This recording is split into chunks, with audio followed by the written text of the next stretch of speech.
Kalau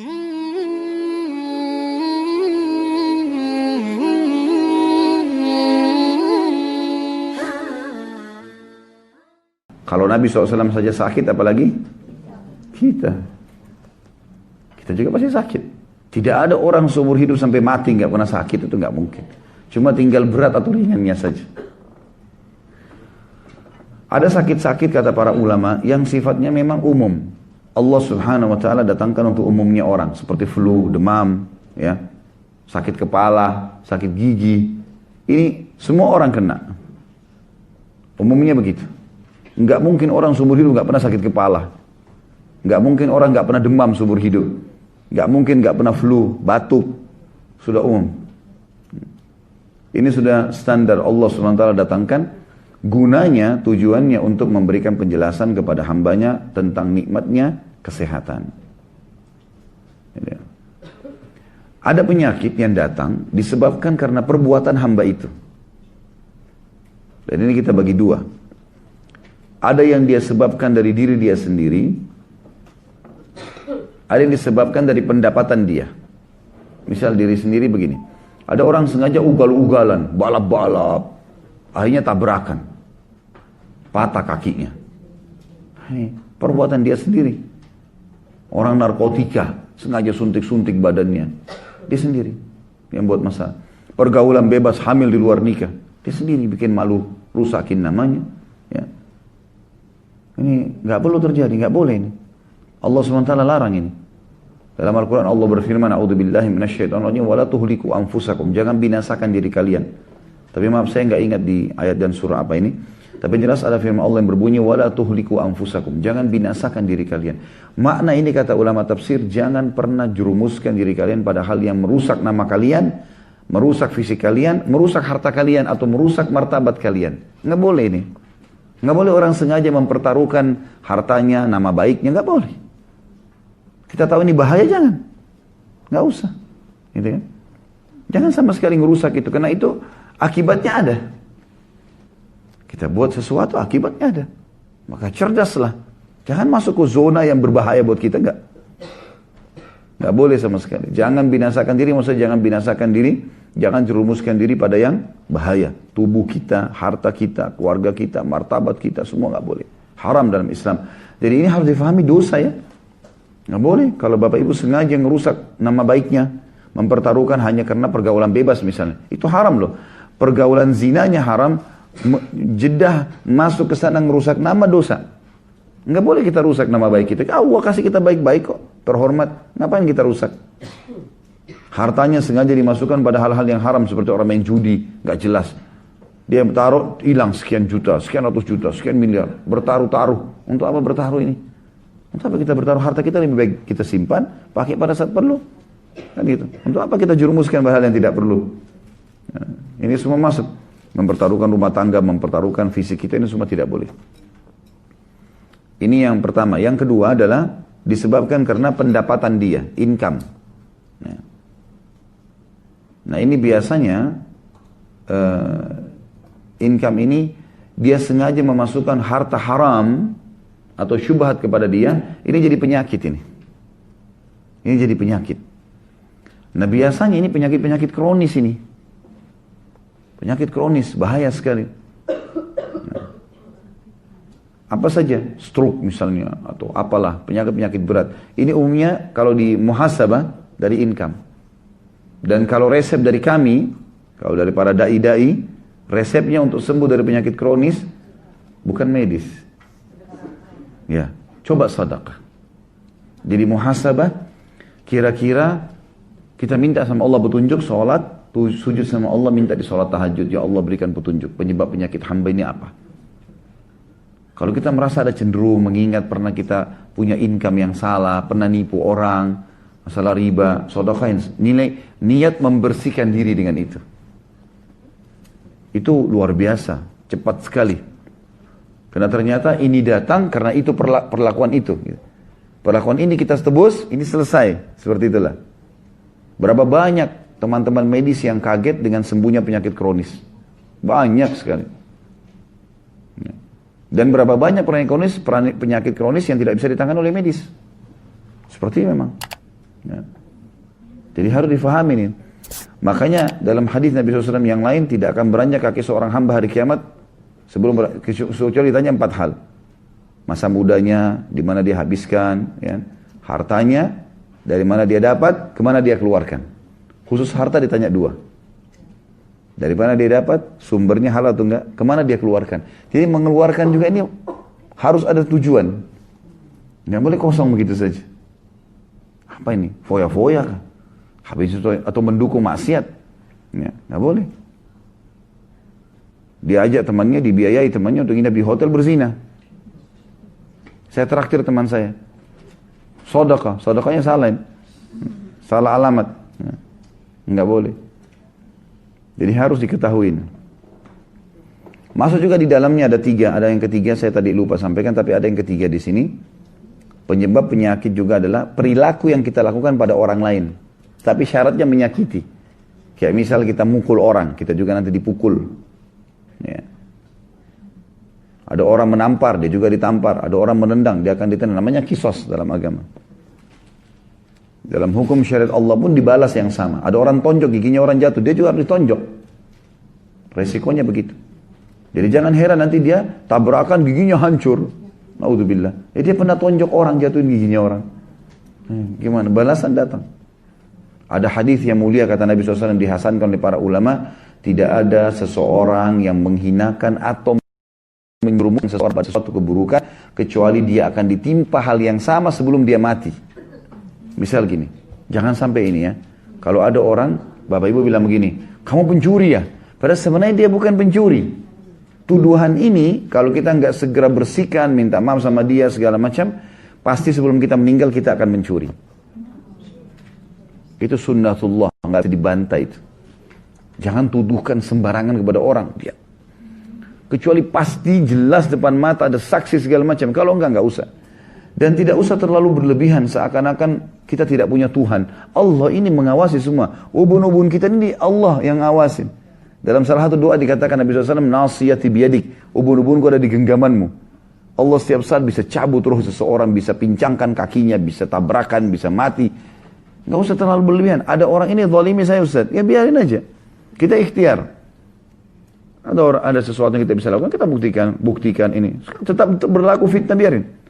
Makin berat dia melakukan fitnah, maka makin berat hukuman buat dia. Kebodohan orang yang menganggap, si fulan bisa ditipu, di satu pengajian bisa ditipu semua. Nah, makin banyak musuhnya, makin berat hukumannya. Zina sekali beda hukumannya dengan 10 kali zina. Makin berlarut seseorang pada dosa, makin berat hukumannya. Makin berat. Ya.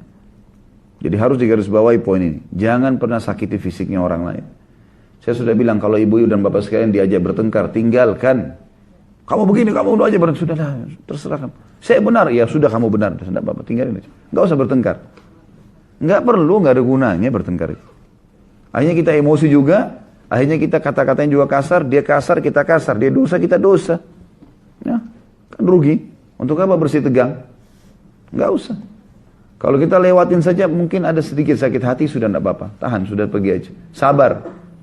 Kita sudah belajar tadi. Sabar termasuk dia bertengkar adalah terima, oh ini cobaan dari Allah, sudahlah. Lalu tinggalkan. Ikhtiar kita itu. Gak usah ribut, gak usah bertengkar, gak usah. Ada hak kita diambil baik. Hak kita besok tuntut. Dengan cara apa yang bisa kita tuntut. Ya. Jadi tidak usah habisin umur situ, tidak ada gunanya sama sekali. Kalau sampai seseorang pun membahayakan, maka bisa saja. Ada orang, dia mau bahayakan orang lain, Allah langsung hukum. Banyak kasus terjadi begitu. Ya. Luar biasa gitu. Salah satu kemarin kita sempat ada acara pengajian tabligh akbar di Makassar. Waktu sudah lagi sementara berjalan tabligh akbar, rupanya ada satu orang datang, entah benar atau enggak, tapi mengaku seperti aparat keamanan. Terus kayak marah-marah gitu, kesannya gitu. Subhanallah, baru dia tanya, mana ketua panitia? Ini dia lagi di atas motor. Entah kenapa, dia sendiri menggas motornya jatuh, giginya jatuh, berdarah, segala macam. Kuasa Allah, kita tidak tahu innamal a'malu binniyat, ya. Bahaya sekali. Nggak perlu kita masuk ke zonanya orang lain. Sudahlah, jadi hamba Allah yang patuh. Kita jadi diri kita sendirilah. Kita makan, urus diri kita sendiri, ya. Nggak usah cari tahu. Gitu. Sesuatu yang dijangkau oleh mata, kalau benar dukung, kalau salah, larang. Sekali lagi saya bilang, jangan campur urusannya orang lain. Nggak perlu tahu tetangga ganti AC baru atau enggak, beli mobil baru atau enggak usah. Jangan tetangga beli AC, kita yang kedinginan. Nah. Sudah berapa kali saya bilang, ada mobil baru antar tuh nintip beli apa itu, biarin dia mau beli apa, biarin dia mau ubah rumahnya seperti apa. Saya, inilah saya gitu. Ada orang tanya pernah saya, Ustaz ngontrak ya? Iya, saya ngontrak, nggak apa-apa. Bukan aib gitu. Kenapa sih? Bukan aib, apanya aib gitu? Oh malu nanti orang lain tahu enggak? Kenapa memang gitu? Nggak ada sesuatu yang salah, nggak ada yang aib. Nggak, alhamdulillah kita nikmati apa yang ada, Allah kasih selesai. Nggak ada sesuatu yang perlu kita merasa malu, gengsi sama orang. Nggak ada, ini bagi seorang mukmin harus difahami poin ini. Kembali ke masalah tadi, jadi ada penyakit atau penyakit pasti akan kena semua orang yang standar batuk, flu, demam, ya apalah ya, ini sudah umum. Ada penyakit yang tidak umum. Nah ini sebabnya 3 tadi. Penyakit yang tidak umum ada sebabnya 3. Bisa karena apa tadi? Penyebabnya diri sendiri. Dia sengaja tabrakin orang, dia sengaja jatuh, dia sengaja. Ada orang begitu semua sengaja. Di Saudi itu kebongkar ada orang gara-gara mau jual narkotika di Saudi, dia sampai sengaja tabrakin kakinya di Riyadh. Sengaja, mobil lagi lewat dia tabrak kakinya. Patah kakinya, diamputasi. Pakai kaki palsu. Ternyata kaki palsu ini dipakai untuk taruh narkotika. Ketangkap. Rupanya kan kalau dia pakai kaki palsu kan lewat-lewat apa alat itu kan bunyi nggak apa-apa. Punya surat dokter. Tapi lama-lama sudah bersekian lama dia jalan, polisinya jadi curiga. Kok ini orang bolak-balik terus? Biasanya orang yang kerja di Saudi itu harus ada izin dari sponsor untuk bolak-balik. Ini orang kok 1 tahun sampai 2-3 kali balik. Tiba-tiba polisi bilang, coba saya mau periksa kaki kamu. Gak tahu kenapa deh. Polisi pun waktu diwawancara dia bilang, saya gak tahu kenapa saya mau bilang itu. Coba cek kaki kamu. Dia bilang, ini surat dokter. Enggak, saya gak mau tahu. Harus buka. Buka ternyata ada narkotika. Ada orang gitu, subhanallah. Aneh. Untuk apa gitu? Gak ada gunanya. Ada orang juga gitu di Saudi gitu sama. Dia tangannya entah patah atau dia pakai gip.